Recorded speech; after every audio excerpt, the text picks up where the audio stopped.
வணக்கம் நேயர்களே, இன்னைக்கு நாம பார்க்கக்கூடிய சிறப்பு பதிவு தமிழ் புத்தாண்டு பலன்கள். தமிழ் புத்தாண்டாகப்பட்டது ஏப்ரல் மாதம் 14ஆம் தேதி பராபவ வருடம் அப்படின்ற மாதிரியாக ஆரம்பிக்குது.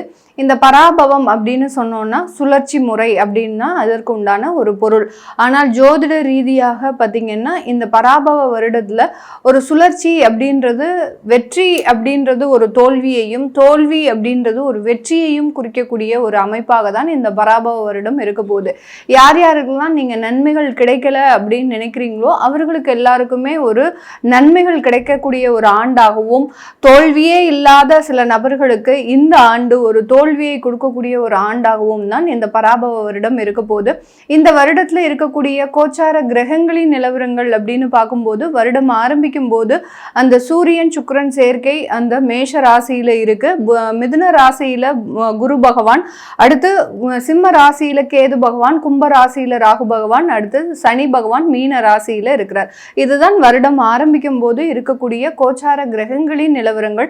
இந்த வருட பலன்களை நம்ம தீர்மானிக்கும் போது வருட கிரகங்களாகப்பட்ட அந்த குரு பகவான் பார்த்தீங்கன்னா ஜூன் மாதம் 2ஆம் தேதி, அதாவது வைகாசி மாதம் 17ஆம் தேதி பெயர்ச்சி ஆகிறார்.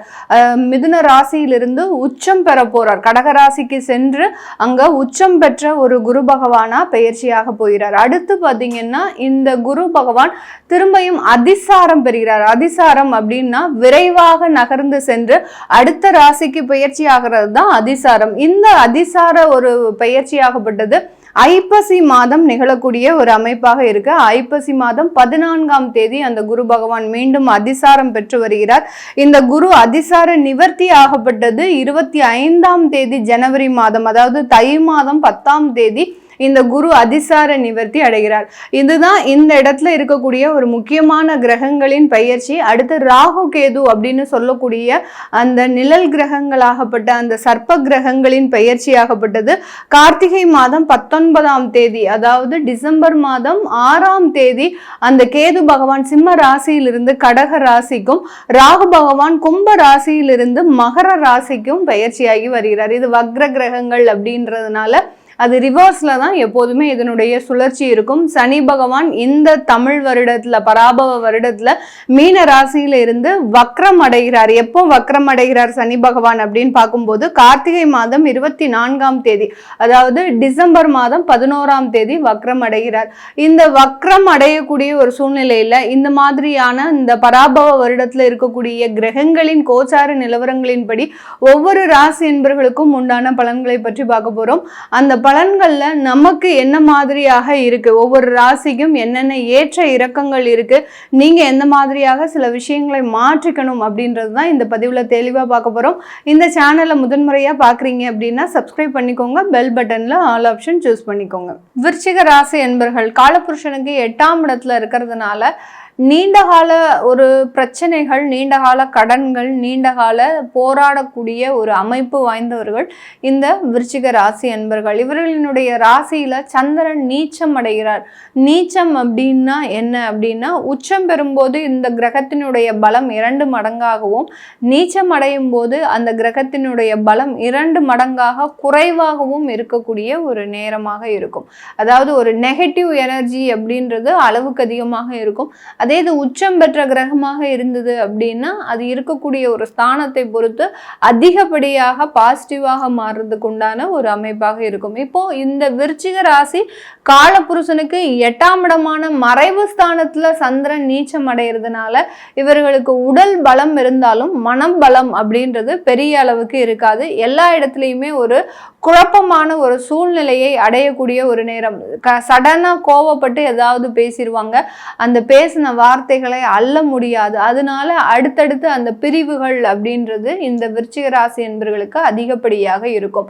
இந்த பராபவ வருடம் தமிழ் வருடம் இந்த விருச்சிக ராசி என்பவர்களுக்கு அவர்களினுடைய உறவுகள் ரீதியான சில முன்னேற்றங்களை கொடுக்கக்கூடிய ஒரு நேரம். கடந்த ஒரு 2 வருடங்களாக பார்த்தீங்கன்னா இந்த விருச்சிக ராசி என்பவர்களுக்கு மேக்சிமம் பார்ட் எந்த இடத்துல பிரச்சனையை கொடுத்துருக்கும்.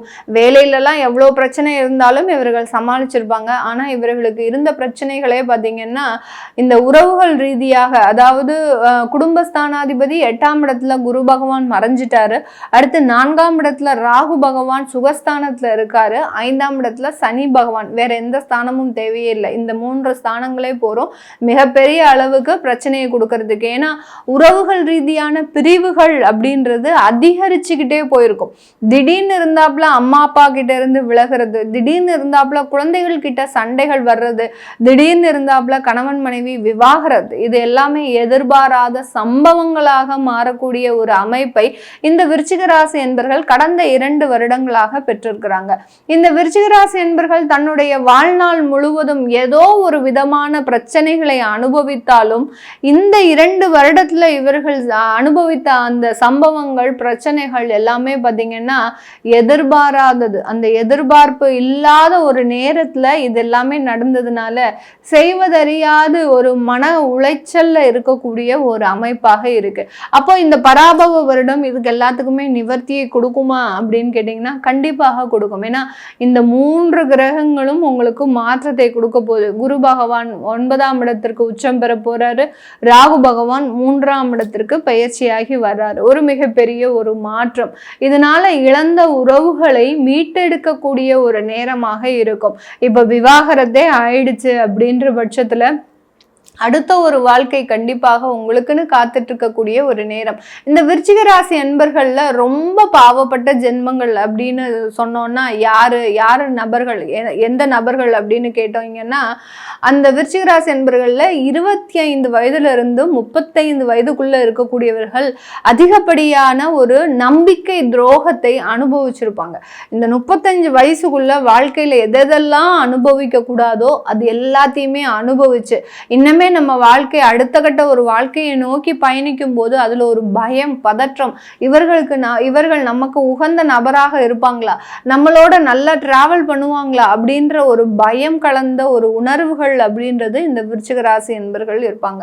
இந்த மாதிரியாக இந்த 35 வயதுக்குள்ள இருக்கக்கூடியவர்களுக்கு இந்த தமிழ் வருட புத்தாண்டு மிகப்பெரிய ஒரு மாற்றத்தை, உங்களுக்கு உண்டான வாழ்க்கை வெளிச்சத்தை கொடுக்கறதுக்கு உண்டான ஒரு நேரம். ஒரு இருட்டறையில கிடந்துகிட்டு என்ன செய்வதுன்னு தெரியாது இருந்த இந்த விருச்சிக ராசி அன்பர்களுக்கு ஒரு வெளிச்சத்தை கொடுக்கக்கூடிய ஒரு நேரம்.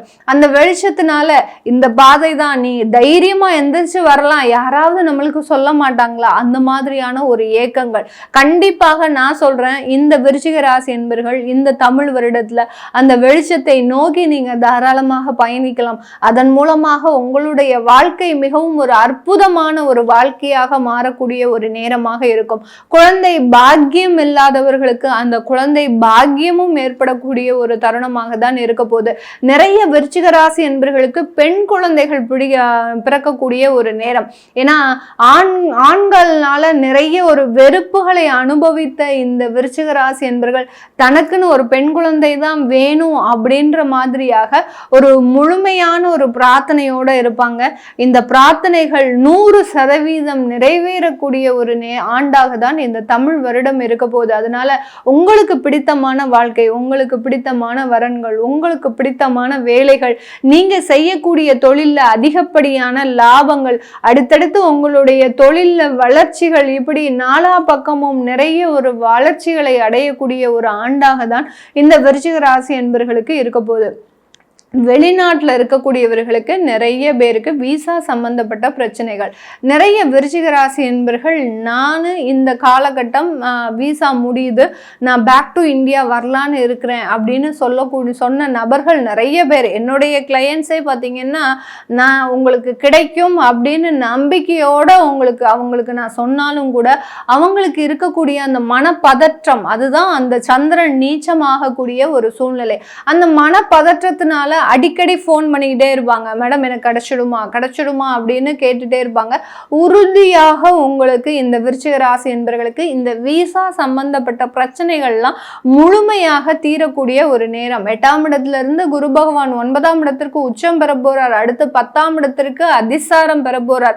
அதனால இந்த தமிழ் வருடம் அப்படின்றது ஒரு முக்கியமான ஒரு வருடமாக, இதுவரைக்கும் இழந்த இழப்புகளை எல்லாத்தையுமே மீட்டெடுக்கக்கூடிய ஒரு சுழற்சி முறை வருடமாக தான் இந்த பராபவ வருடம் இந்த விருச்சிக ராசி என்பவர்களுக்கு இருக்க போகுது.